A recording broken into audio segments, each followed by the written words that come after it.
I used to struggle in the gym, showing up inconsistently, following random bro science, and wondering why I wasn't making progress.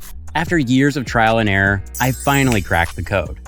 In this video, I'm breaking down 10 essential muscle building habits that took me from a skinny toothpick to the person I am now. Don't worry, this won't be one of those generic tip videos. I'll share my personal experience, bust common fitness myths, and back it up with real science. Stick around until the end, because one of the things I will be revealing will be a real game changer for you. When I first started my fitness journey, my biggest enemy wasn't bad workouts, it was inconsistency. I'd train hard for 2 weeks, then disappear from the gym for another 2. No surprise, I saw zero progress. The truth? Even the best program won't work if you don't stick to it. Nearly 50% of new gym goers quit within 6 months because they don't see instant results. I was one of them, until I committed to a realistic, non-negotiable schedule and focused on small wins instead of overnight transformations. Think of each workout as a brick. One brick won't build a house, but laying them consistently does. Over time, small improvements, an extra rep, a slightly heavier lift, add up to real muscle gains. Motivation comes and goes, but discipline keeps you growing. Show up, even on the days you don't feel like it. The people with the best physiques, they're the ones who simply kept going.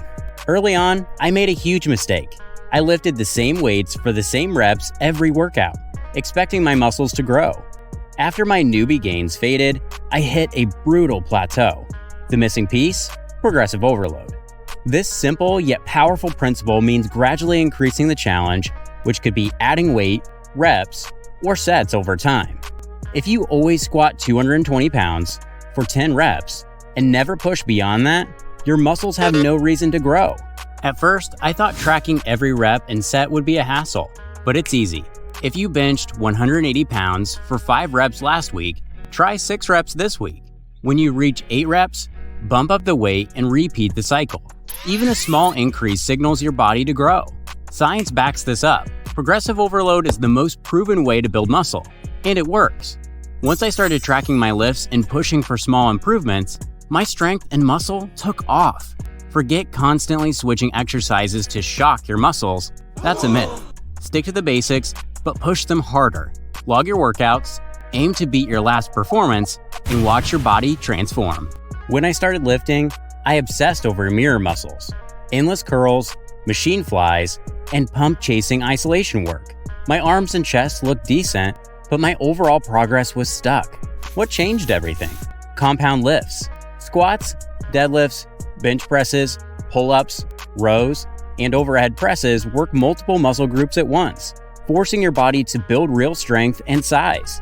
These exercises create the strongest anabolic response. They recruit more muscle fibers, allow for heavier weights, and trigger a surge in growth hormones.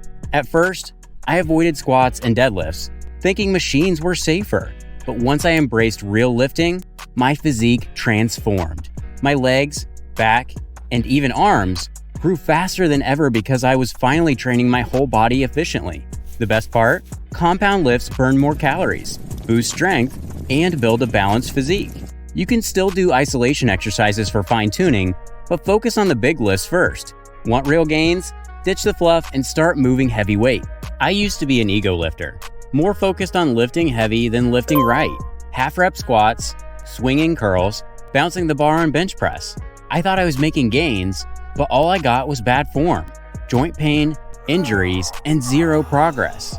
The game changer? Prioritizing proper form and full range of motion. When I dropped the weight, slowed down my reps, and focused on muscle activation, my strength increased. Science backs this up. Full range of motion training leads to better muscle growth and fewer injuries. A deep squat builds more muscle than a heavy half squat. A controlled bench press grows your chest more than bouncing the bar. Slow, full extension curls activate way more fibers than swinging dumbbells. I had to swallow my pride and lift lighter, but the results spoke for themselves. More muscle, less joint pain, and real strength gains. If you want better results faster, master your form first. Quality reps are better than heavy, sloppy ones. I used to think training every day meant faster gains. Instead, I hit a wall. Constant soreness, fatigue, and even minor injuries. The truth? Muscles grow during recovery. not during your workouts. Sleep is the ultimate recovery tool. Deep sleep triggers a surge of growth hormone, essential for muscle repair. One study found just one night of bad sleep cut muscle protein synthesis by 18% and tanked testosterone while spiking stress hormones. No sleep equals no gains. Once I prioritized 7 to 9 hours of sleep, my lifts increased, recovery improved, and I felt stronger. Rest days equal growth days. Lifting breaks down muscle, rest rebuilds it bigger and stronger. Overtraining keeps you in a constant breakdown cycle, leading to stagnation.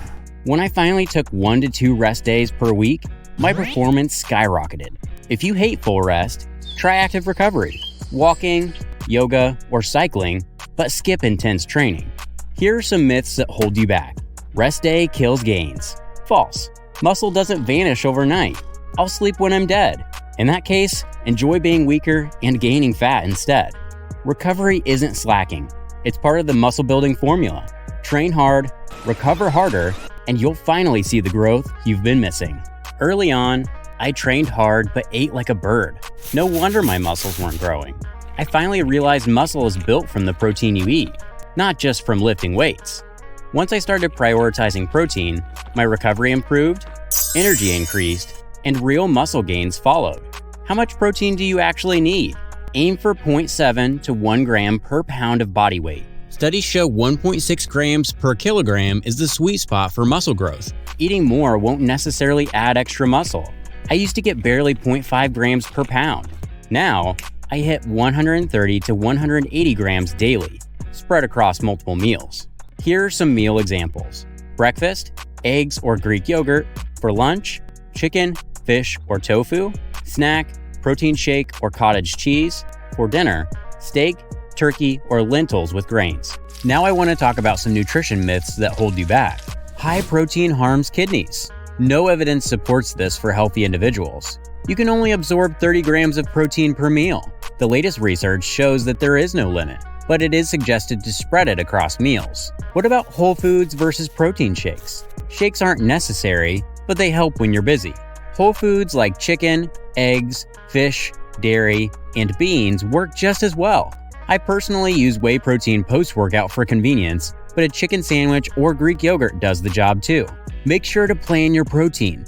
Think of it as bricks, training as the construction, and recovery as when the house is built. To maximize gains, make sure you do the following. Meal prep so you always have high-protein meals and snacks ready.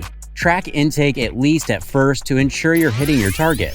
Eating protein post-workout is not urgent, but beneficial. Once I fixed my diet, everything changed. If you're training hard but not seeing results, protein intake might be the missing piece. For the longest time, I was afraid of eating too much, convinced I'd lose my abs. So I kept trying to recomp, which is build muscle while staying shredded, and ended up spinning my wheels, gaining barely any muscle. The truth? Building muscle requires energy. If you're not eating enough, your body won't prioritize muscle growth. Why a caloric surplus matters? Think of calories as fuel for muscle construction. Research shows an energy surplus promotes muscle gain, even without exercise, though lifting weights maximizes the effect. I was initially worried I'd just gain fat, but a controlled surplus, plus 300 to 500 calories per day, helped me gain 0.5 to 1 pound per week of mostly muscle. When I overdid it, plus 1,000 calories a day, I gained more fat than muscle. Studies confirm excessive bulking mostly increases fat, not muscle. Let's talk about smart bulking and quality over quantity. Here are some myths. You can do a dirty bulk for fast results and then switch to a healthy meal plan. Sure, a dirty bulk might pack on weight quickly, but the real goal is building muscle while staying healthy long term. You don't need junk food to bulk. Focus on nutrient-dense, high-calorie options like healthy oils, nuts, avocado, whole grains, and lean proteins. This way, you'll gain size without sacrificing performance or well-being. I can gain muscle while losing fat indefinitely. Recomposition works for beginners or overweight individuals, but lean, trained people build faster with a slight surplus. I wasted a year trying to stay shredded and barely grew. When I committed to a surplus, my muscles finally filled out. These are some practical steps to bulk without getting fat. Find your maintenance calories. Track intake with an app. Add 300 to 500 calories per day above maintenance for lean muscle gain.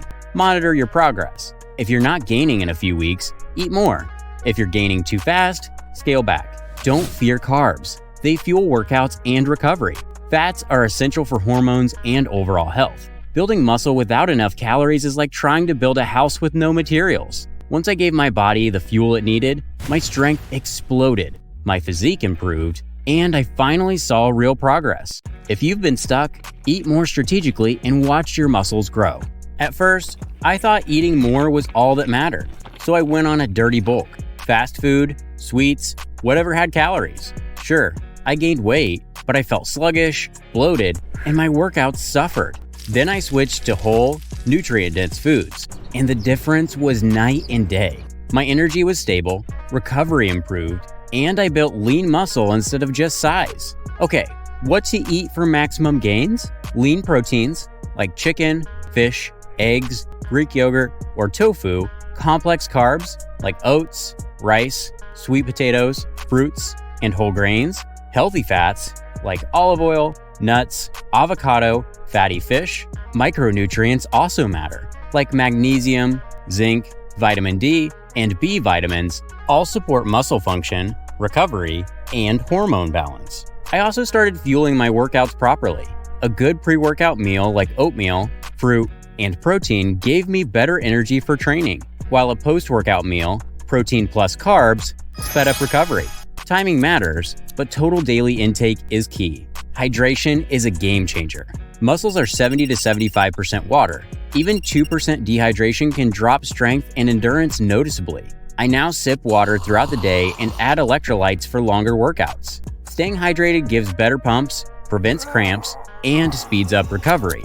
Avoid things that slow progress. Excess alcohol can significantly hinder muscle growth, reducing muscle protein synthesis by 37% and lowering testosterone when consumed in excess. When I cut back, my progress skyrocketed. If you do drink, stick to clear spirits like vodka, gin, or tequila in moderation. Too much junk food can also be a setback. Processed, sugary foods increase inflammation and slow recovery. I stick to an 80-20 approach, 80% clean, nutrient-dense foods, and 20% indulgences, to stay on track without feeling deprived. If you want lean muscle, not just weight gain, focus on quality nutrition, proper hydration, and smart eating habits. Your body will perform better, recover faster, and the results will show in the mirror. Building muscle takes time, and I had to learn that the hard way. In a world of quick fixes and 30-day transformations, I expected to look completely different after just a few months. When that didn't happen, I nearly gave up, thinking maybe I just didn't have the genetics. Then, I stumbled on something that changed my mindset: realistic expectations. A beginner might gain 1 to 2 pounds of muscle per month, while experienced lifters might just add 0.5 pounds per month. That realization saved me. I wasn't failing, I was on track. Instead of thinking, I'm just a hard gainer, I'll never get big, I reframed it to, I might gain slowly, but I'll gain if I stay consistent. Once I stopped checking the mirror daily and focused on the process, progress felt easier. Small wins, an extra rep, a slight strength increase became proof I was improving. We've all seen those misleading 20 pounds in 8 weeks ads. Reality? After the first newbie year, gains slow down. Many advanced lifters you admire have been training for 10 plus years. Accepting this long-term mindset prevents frustration and keeps you from making bad decisions, like overtraining or taking dangerous shortcuts. Bad workouts happen. Weeks where the scale won't budge happen. That's normal. Instead of quitting or program hopping, assess. Need more rest? Try a deload week. Strength stalled? Change rep schemes. Not gaining? Increase calories slightly. The key? Patience plus persistence. Some of my biggest breakthroughs came right after plateaus. I started tracking non-scale victories too. Can you do more push-ups? Did your squat increase? Do you feel stronger and more confident? Surrounding myself with like-minded lifters also helped. Seeing 1 year or 5 year transformations reminded me everyone starts somewhere. When I was at the beginning of my journey, I was drowning in misinformation, believing every supplement ad and gym myth out there. I chased soreness, wasted money on useless pills, and thought I had to destroy myself in the gym daily to see results. What changed everything? I became a student of fitness, questioning everything and focusing on science-backed information. Always keep learning. I started reading real research, following evidence-based experts, and questioning gym bro advice. If you want to learn which are the best and worst exercises for each muscle group, make sure to watch the next video.